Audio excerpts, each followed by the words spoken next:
Capítulo 3 – Experiências em Biologia Transcendental. Depois de haver sumariamente traçado no precedente capítulo a direção do nosso caminho pela via ascendente que nos propomos seguir neste livro, acompanhando o grande caminho evolutivo do ser, é necessário, antes de continuar, completar com uma visão psicológica mais exata aquilo que já acenamos no começo a respeito do fenômeno da personalidade oscilante, que experimenta vários planos de evolução e de consciência, assumindo a respectiva visão das várias verdades. Além da visão dos diversos planos da verdade, quais sensações são produzidas em quem vive o fenômeno por essa descida do eu a partir do vértice da onda até a profundidade das suas depressões e a subida na direção contrária, essa precipitação da alta até a baixa potencialidade e a ascensão no sentido inverso.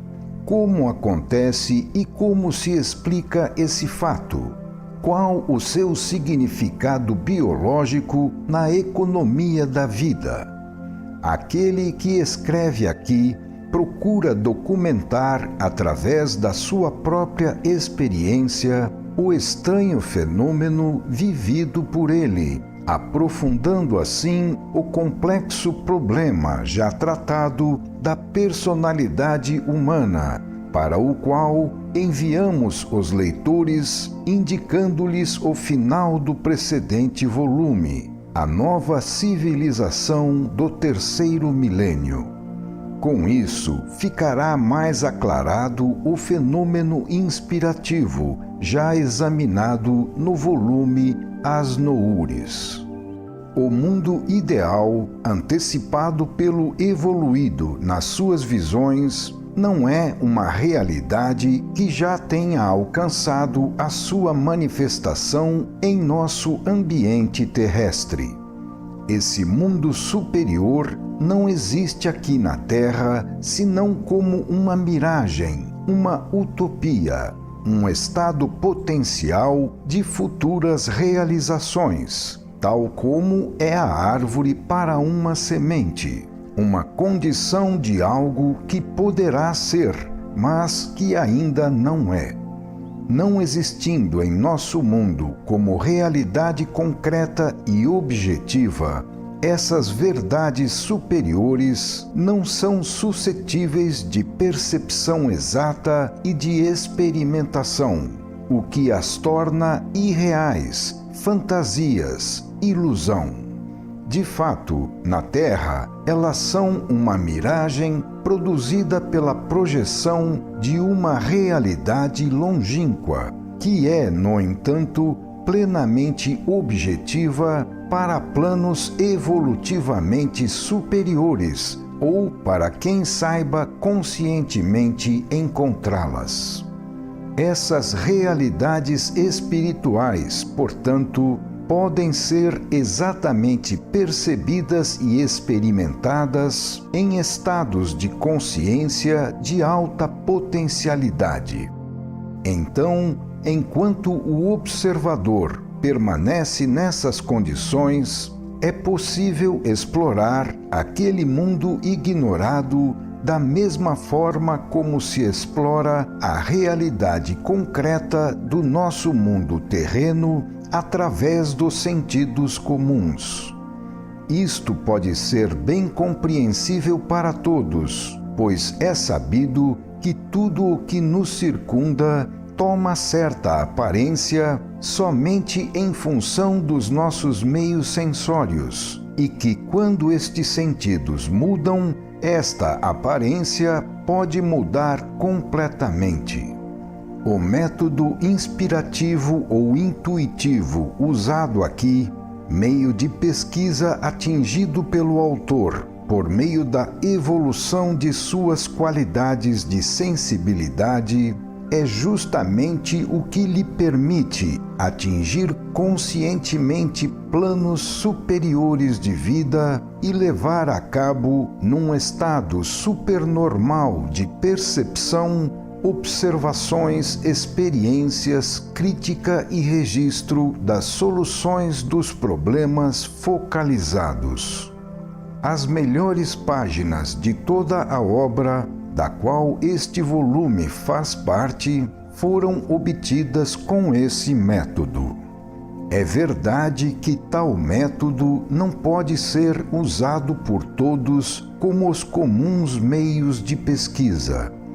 No entanto, é compreensível a contribuição que pode trazer para o conhecimento esse inusitado instrumento, o qual é metodicamente usado desde alguns anos numa produção orgânica conceitual, que haverá de ser compreendida somente quando a obra for completada.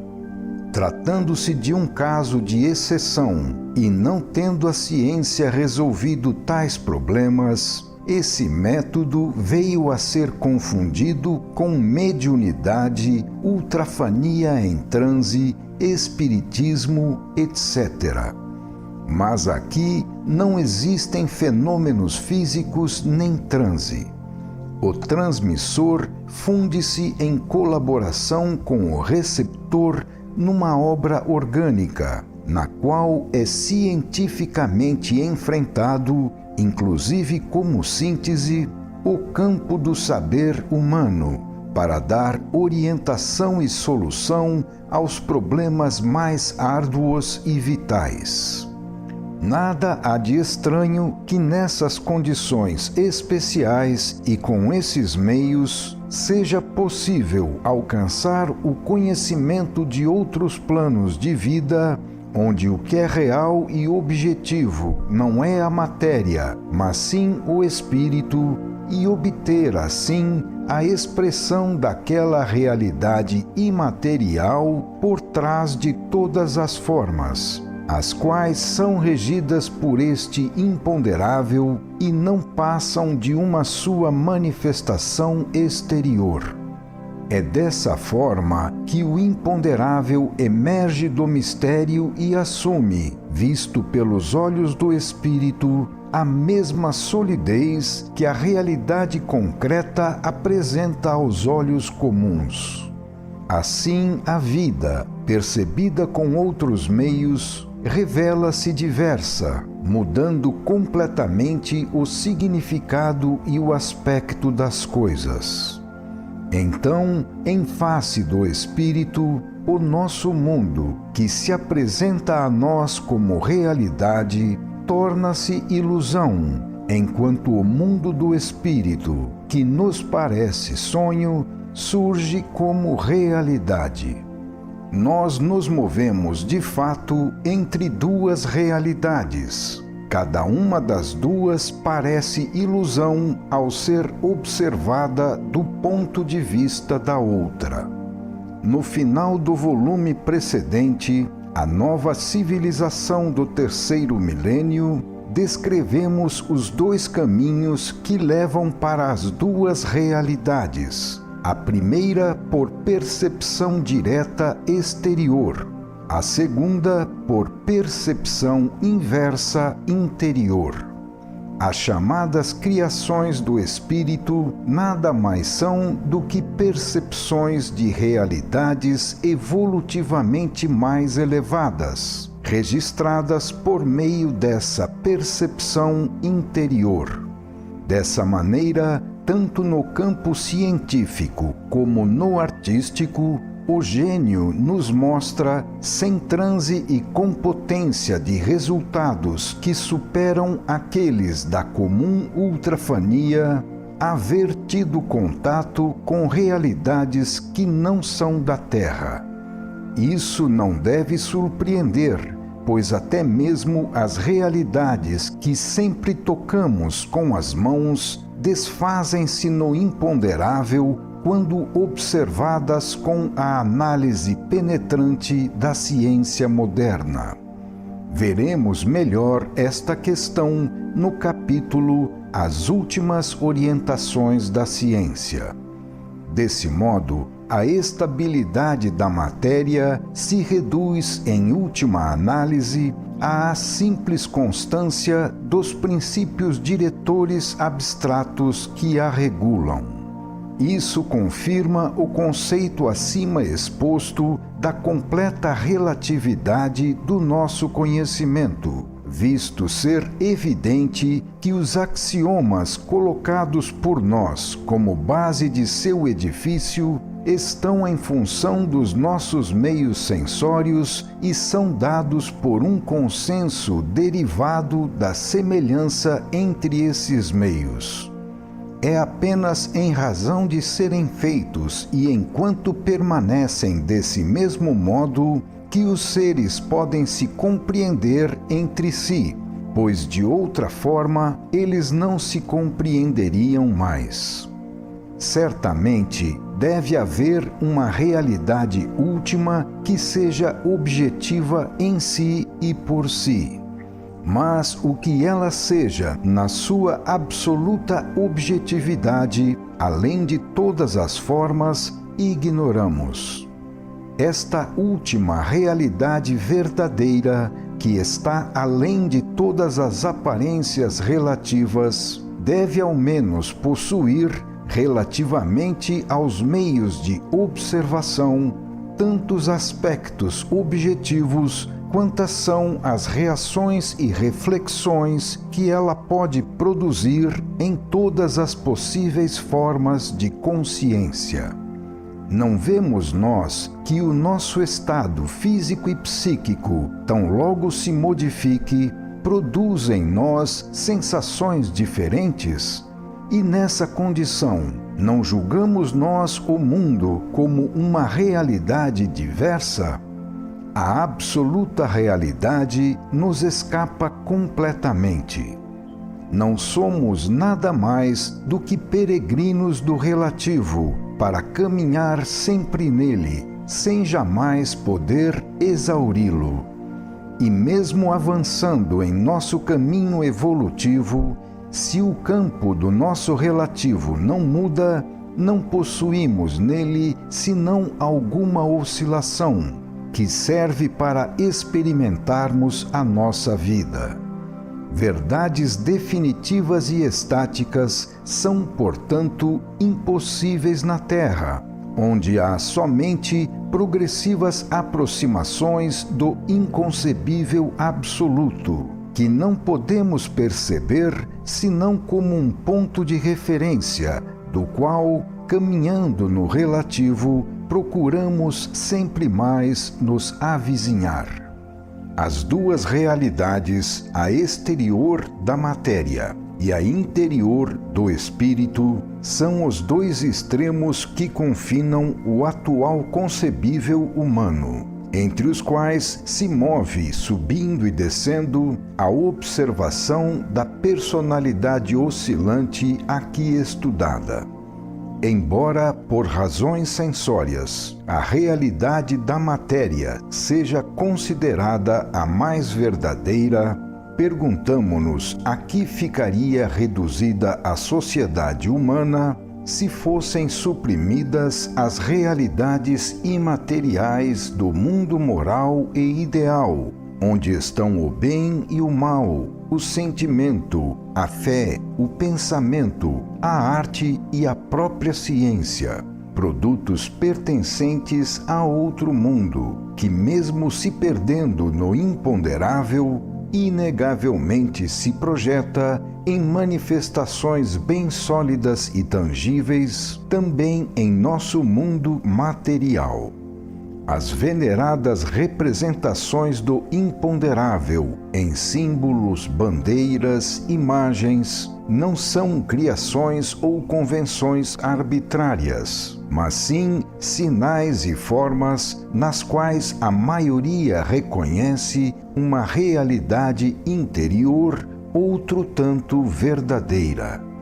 Se o consenso não se houvesse formado antes em torno de uma substância interior, ele não seria possível depois em torno da forma exterior que a representa. Certas afirmações de fé coletiva não são artificiais. Elas estão além de todo o poder humano de criá-las e mantê-las, possuindo uma resistência que muitas vezes falta na realidade concreta. Podemos até nos perguntar se não será essa própria realidade interior, relegada entre as ilusões, que plasma o mundo humano e, por meio do homem, plasma também o mundo físico. Não estaria, talvez, nesse íntimo imponderável eu que deseja ilimitadamente plasmar e marcar tudo, a maior força do ser? Se lhe fosse possível, não daria ele uma sua expressão própria em todo o universo? Era necessário, com tudo isso, explicar como as afirmações ideais que iremos expondo respondem, ainda que pareçam utopias, a uma potente e objetiva realidade interior, sendo esta a verdadeira realidade que, em qualquer caso, sustém tudo. Sem esta realidade interior, que é a alma das coisas, a forma cai como coisa morta. A instintiva necessidade de evoluir faz com que também o involuído procure essa realidade interior nas coisas, das quais somente esta íntima realidade justifica a existência. Em todos está radicado esse instinto de procurar em tudo uma substância espiritual, levando-nos a repelir tudo o que não se torna vivo e vital por essa substância. É unicamente nesta substância que está a potência destes escritos. A base do consenso que se forma e sempre mais se formará em torno deles é dada pelo regozijo de tantas almas ao se encontrarem nesse mundo interior de onde surge a vida. Uma fantasia ou criação individual, não mantida por uma completa aderência a esta mais potente realidade interior, não acharia eco nem correspondência nas almas e ficaria incompreendida, sem ser ouvida. O consenso, mais do que por qualquer raciocínio, é dado pelo instinto, que superracionalmente percebe nestes livros não um simples homem falando, mas sim a vida universal respondendo. É neste mundo interior que o escritor se colocou e é para lá que ele conduz os seus leitores, os quais, por esta razão, inconscientemente vibram em ressonância, reconhecendo em si mesmos estas afirmações, nas quais fala a própria vida. Eles percebem ter encontrado quem soube exprimir a voz que sentem vagamente ressoar também neles.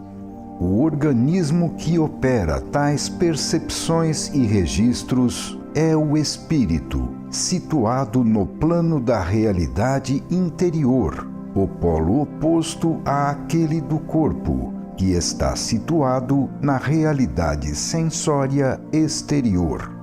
Sendo o espírito um organismo imponderável, a sua anatomia ainda nos foge. Todavia, podemos sumariamente concebê-lo como uma unidade dinâmica radiante, existente em uma dimensão superior à nossa de espaço-tempo. Trata-se de um organismo de forças equilibradas e hierarquicamente coordenadas, segundo leis que, por analogia, podemos deduzir do funcionamento dos outros infinitos organismos do universo, inclusive o organismo físico humano. O ignoto sempre pode ser explorado, assumindo-se seguramente a hipótese de trabalho indicada pelo princípio de analogia, porque o universo é unitário, é regido por esquemas únicos, reconduzíveis a um tipo central único, que se repete em todas as alturas evolutivas e em todas as formas e combinações possíveis. Já explicamos em A Grande Síntese a evolução das dimensões. Podemos, assim, nos dar conta de qual seja o plano de existência em que devemos procurar o espírito. A sua característica principal é o dinamismo, e isto é natural, já que a potência aumenta com a elevação do grau evolutivo. Esta unidade espiritual é vibrante. Nisto está a sua vida, o seu modo de existir. Nisto está o elemento fundamental da sua individualização. O espírito, por sua natureza, é teletransmissor e telereceptor, sendo definível não por uma sua forma física, mas sim por uma frequência de vibrações e por um tipo e comprimento de onda.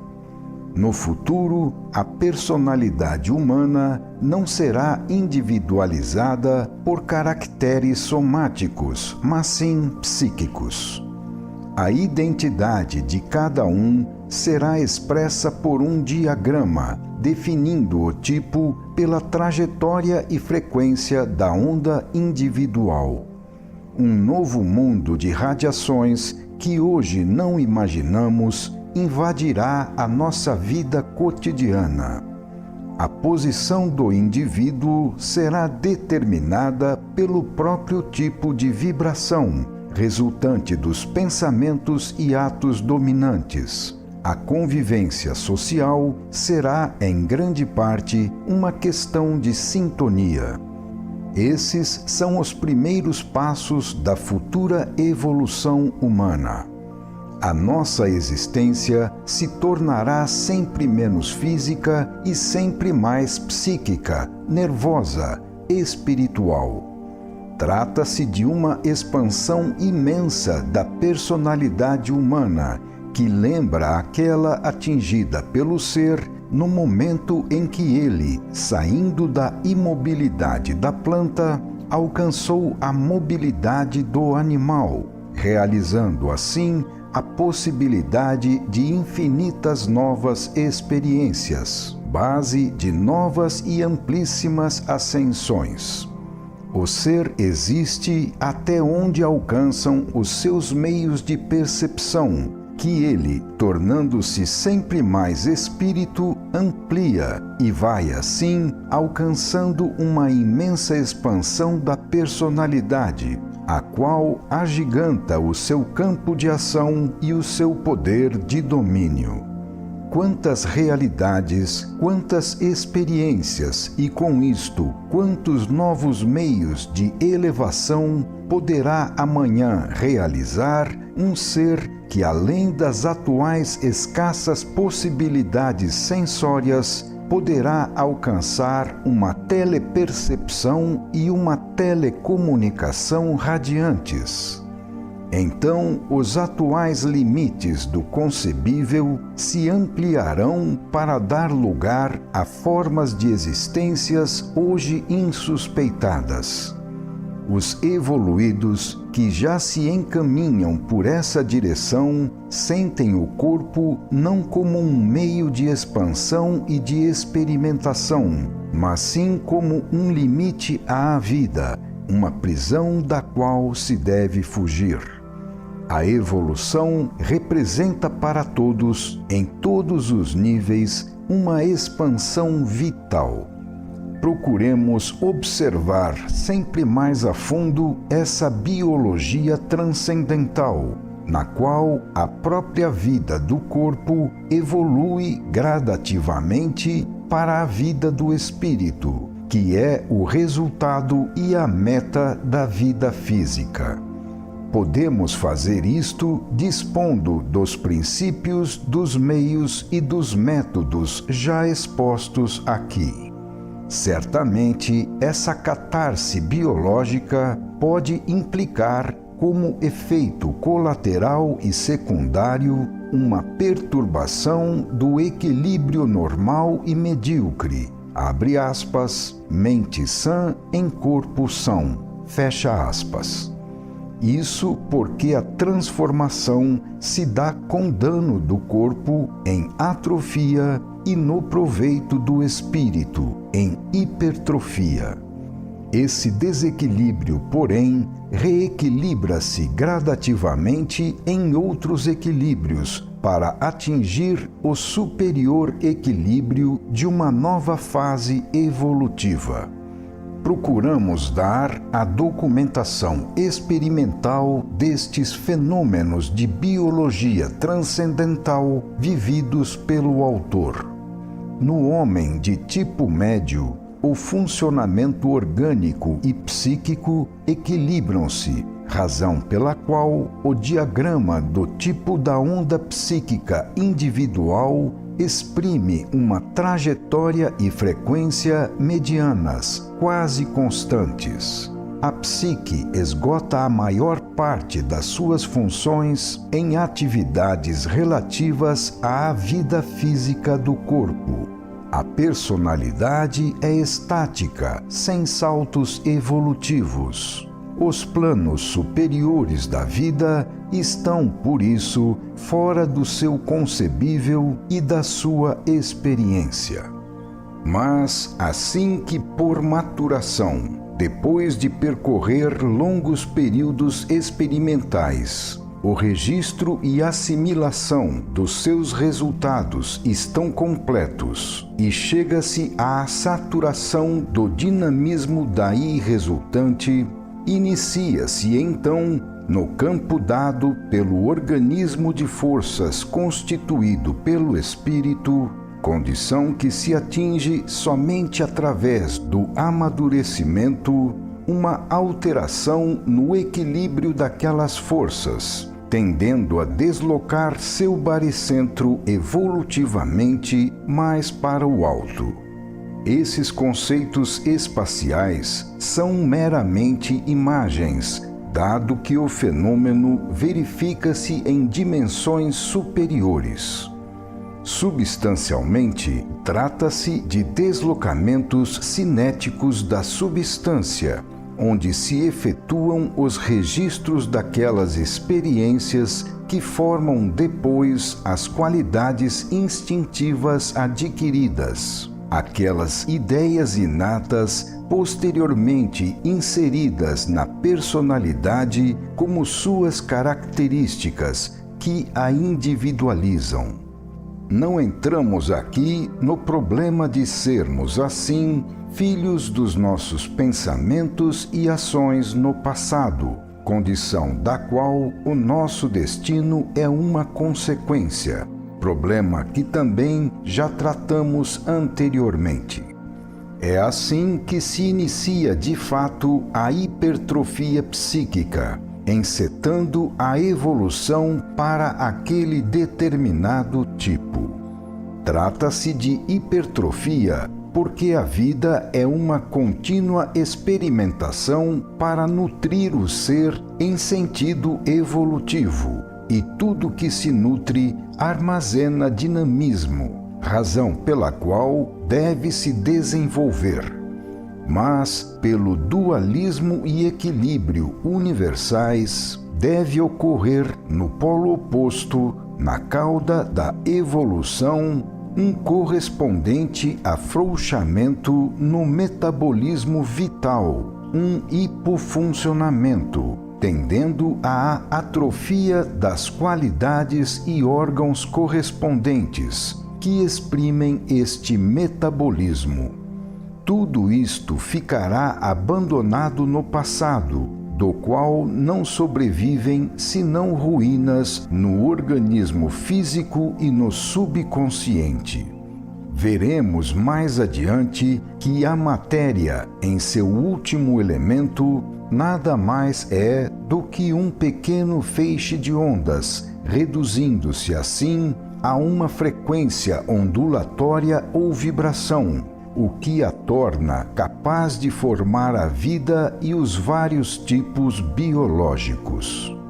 Então, a todo salto da personalidade para diante, em direção a futuras formas sempre mais psíquicas, a onda individual conquista uma frequência e um potencial maiores, uma intensificação cinética e um aumento de potência dinâmica, atingindo assim um vértice evolutivo sempre mais alto.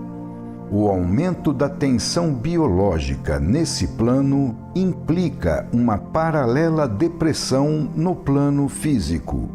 Então, o organismo físico sofre agonia e morte, gasta-se ardendo para ressuscitar como organismo psíquico, num processo que lembra a estólise do inseto.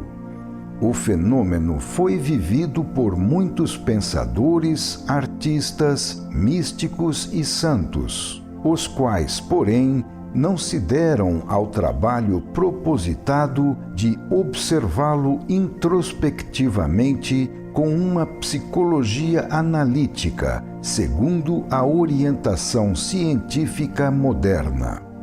O conceito de morte e ressurreição, de sacrifício da vida física para o triunfo da vida espiritual, é fundamental nas religiões e especialmente no cristianismo. Se a humanidade sentiu tal conceito, isto prova que ele tem um significado biológico universal. Nesse processo, a vida é sufocada no plano físico, mas, em compensação, ela cresce em triunfo no plano espiritual.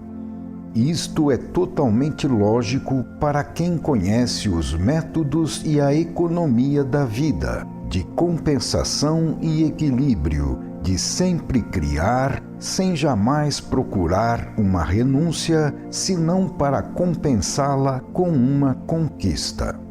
E é justamente nos momentos de graça, quando se alcança nesse processo a fase de hipertensão e máxima frequência, que o sujeito pode perceber, por intuição, realidades inacessíveis ao tipo equilibrado normal.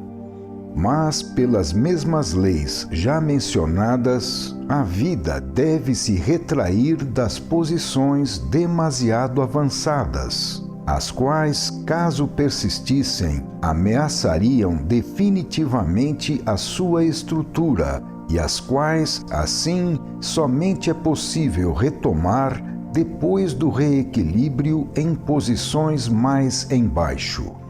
Assim, a tensão deve voltar a descer, mas isto apenas para novamente se elevar mais tarde.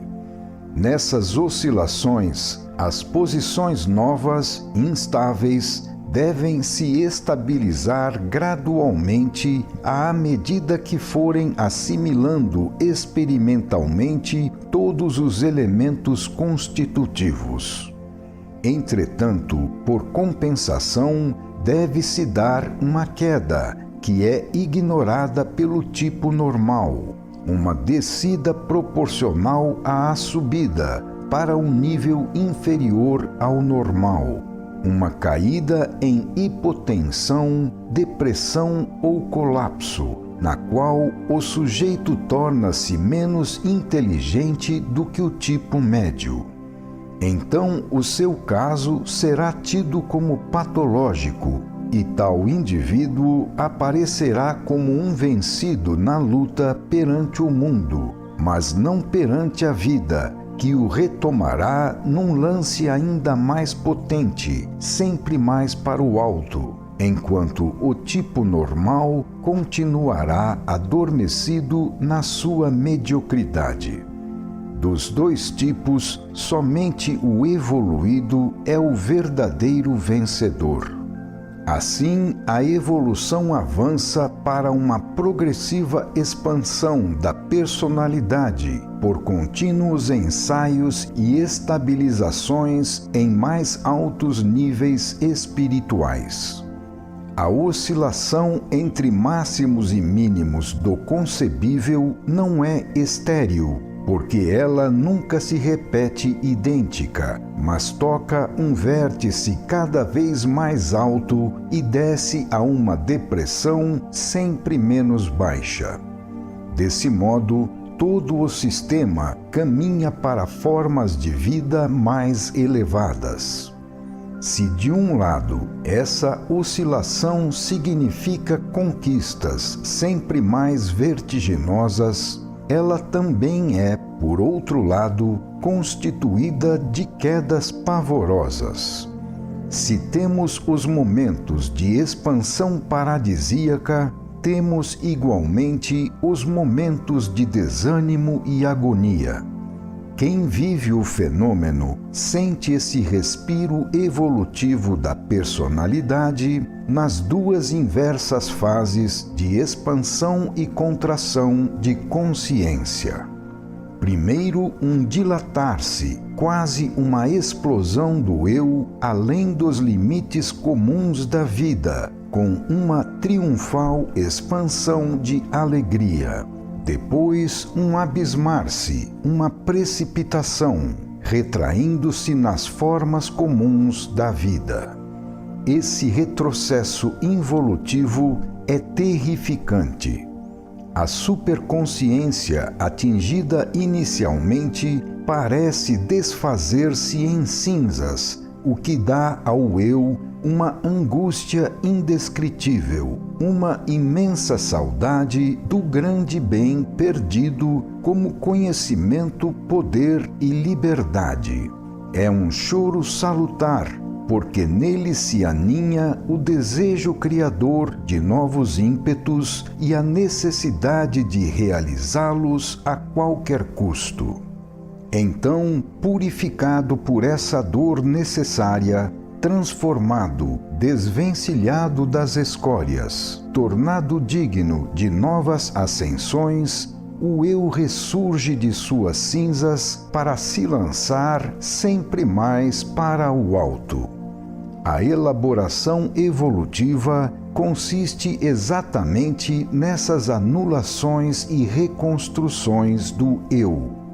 É como se houvesse uma desintegração e reintegração da personalidade. Definir tudo isto como patológico é extremamente fácil, mas não explica nada.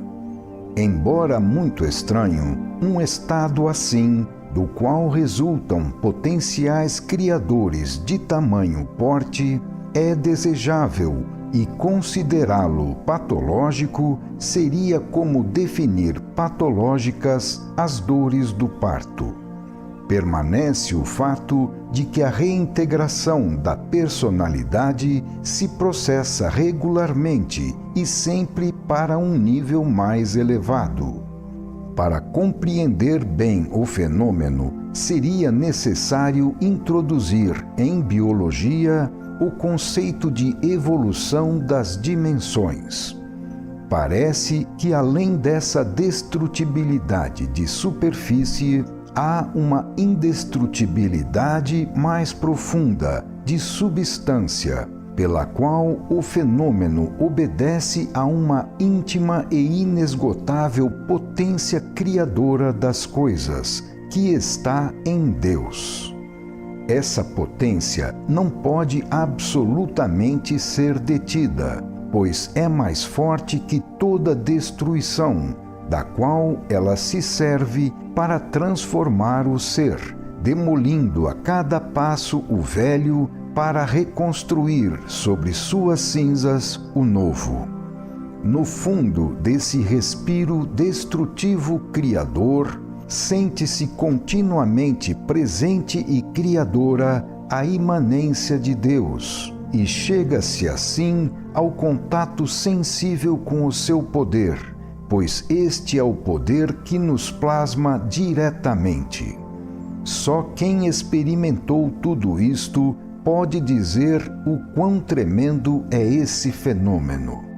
Assim, a alma caminha entre os extremos da alegria e da dor. Pode-se dizer que no fim de cada volume verifica-se para o autor uma dessas destruições, e que em cada novo volume manifesta-se uma sua nova ressurreição, com a elevação para mais altos planos. Atrás da exposição conceitual dos mais diversos temas, esconde-se esse fenômeno de sua evolução espiritual, com a qual seus escritos estão estreitamente ligados e da qual são consequência.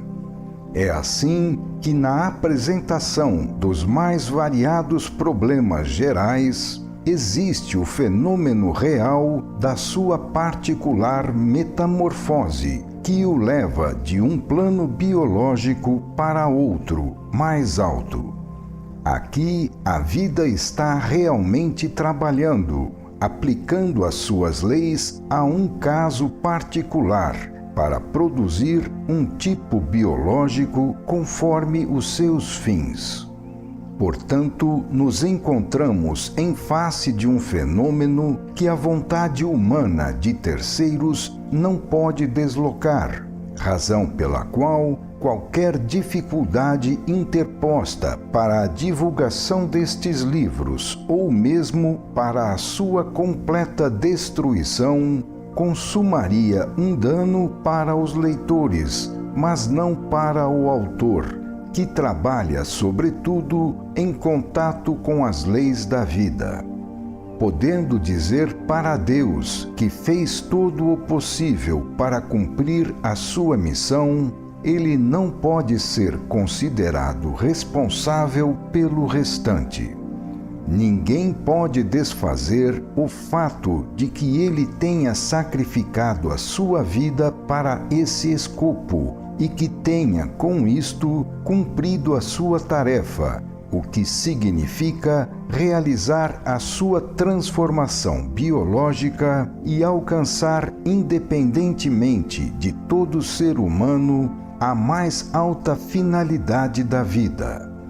Não importa se tal fato, mais do que a transformação do ambiente, constitui a evolução do eu, pois o real valor superior à realização alcançada é o esforço levado a efeito. O sucesso exterior, pode-se dizer, será um produto secundário. Esses desfazimentos de consciência não nos devem causar estranheza, pois a consciência nunca é um estado fixo, estável, definitivo, mas sim uma flutuação contínua de formações em evolução. Geralmente, chamamos consciência somente o seu lado afirmativo, a sua metade positiva, esquecendo que cada individualidade é o resultado composto de duas metades inversas e complementares. A consciência completa tem dois polos, é dúplice por lei de dualidade, e cada unidade é formada não só do consciente, mas também do inconsciente. Assim, se uma parte do eu funciona como consciência, a outra parte deve existir e funcionar como inconsciência, algo bem diverso de um estado de nada, pois constitui um funcionamento inverso e complementar, subterrâneo, no sentido de maturação e preparação, condição para o outro estado funcionar.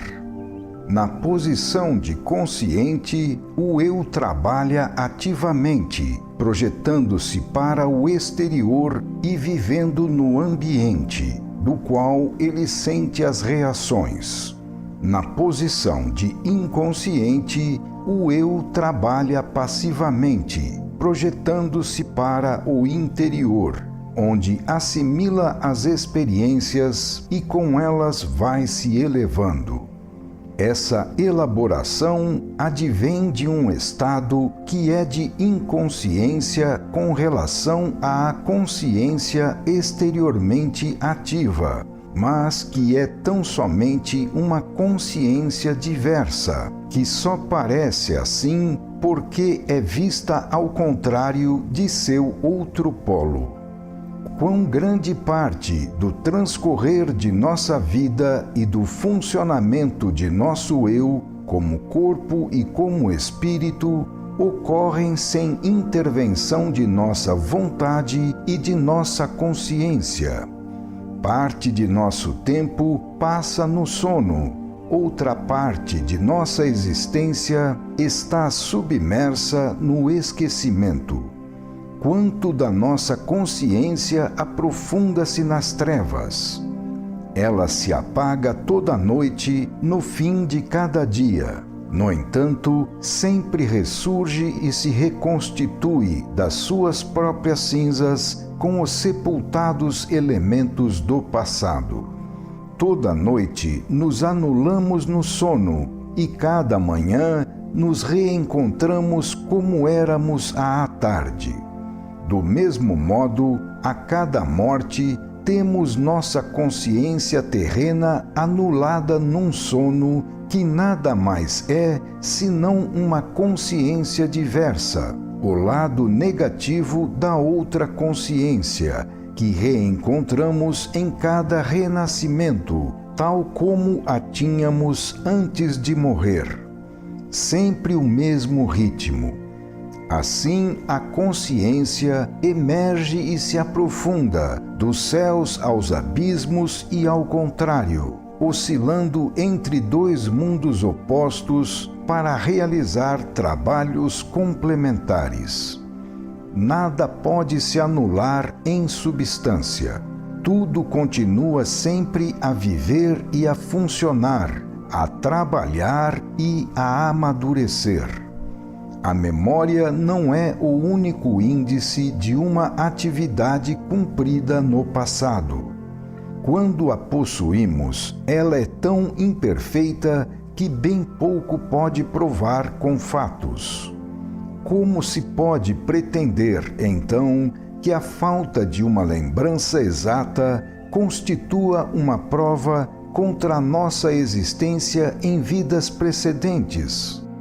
Como se pode pretender que, além de uma lembrança intuitiva que permanece mesmo para quem não saiba percebê-la no espírito, também se conserve uma lembrança cerebral e sensória quando o cérebro e órgãos sensórios foram destruídos? É surpreendente observar o enorme trabalho que é feito nos períodos de sono e de repouso, na fase negativa de inconsciência, e como ressurgimos modificados desta fase.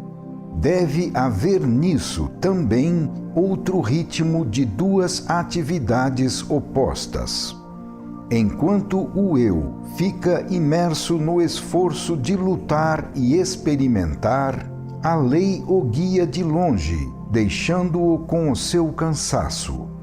Mas, depois de haver percorrido essa primeira fase do fenômeno criador, é a vez, então, do eu abandonar-se à lei, que automaticamente, por sua vez, realiza nele o trabalho de assimilação e maturação. Assim, ritmicamente, agem em posições inversas e com funções complementares a livre iniciativa de cada um e o sistema de princípios e forças da lei. A atividade consciente realizada pelo eu dá livremente um impulso inicial, que deve ser seu, como suas serão as consequências. A lei recolhe depois esse impulso e automaticamente o desenvolve, fazendo que o indivíduo, ao despertar, reencontre aquele impulso purificado das escórias e do supérfluo, destilado no essencial, e possa, assim, com esse novo material, tornado seu e elaborado para ele pela lei, retomar o seu novo caminho sobre estas novas bases e com esses novos meios. Assim, progredimos em parte pelo nosso impulso e em parte arrastados pelas suas consequências. Na fase de inconsciência, continua-se e caminha-se do mesmo modo, porque então é a lei que intervém para maturar os germes e as causas que nós mesmos provocamos. O ofuscamento, portanto, faz parte do fenômeno da consciência e do seu desenvolvimento, assim como a sombra faz parte do fenômeno da luz. E é assim porque o ser é composto do ser e do não ser, onde a condição de ser somente ocorre enquanto não ocorre a condição de não ser, e ao contrário. A existência é dada justamente por essas oscilações entre as duas fases opostas do existir. O nada é tão somente uma posição reversa, sendo que cada uma das duas posições é condição para a outra. Sem o ser, não pode existir o não ser, assim como sem o não ser, não pode existir o ser. Com isso, temos orientado o nosso caso em relação à fenomenologia universal, explicando assim, sobre bases amplas, o fenômeno aqui exposto de expansão e contração da consciência em seu andamento ondulatório, que estamos estudando. Essa oscilação da personalidade enquadra-se e se liga com o funcionamento universal, nele encontrando o seu significado e a sua justificação. Esse exame nos prova que as quedas de consciência são aparentes e que, na realidade, na profundeza do esfacelamento, depois da destruição do estado de graça, a consciência fica igualmente viva e operante, mas numa posição diferente. Trata-se de um fenômeno evolutivo progressivo, com uma respiração rítmica, oscilando entre expansão e contração, do alto ao baixo potencial e ao contrário.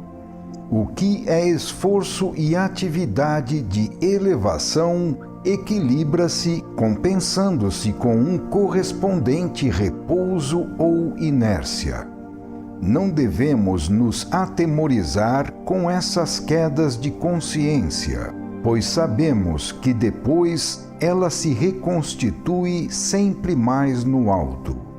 O eu não pode morrer senão em sentido relativo, como dada forma de consciência, e isto somente para ressurgir em outra forma. As noites do eu são os dias de sua outra vida, subterrânea, que também faz parte daquela sua vida maior, composta por essas oscilações do consciente ao inconsciente. Não devemos temer, reencontraremos sempre em nós o fruto do nosso passado. Quando um trabalho nos deixa desfalecidos, abandonemo-nos confiantes à lei. Ela então trabalhará por nós, é a sua vez. Ela é sábia e boa, é a expressão de Deus. Final do capítulo 3.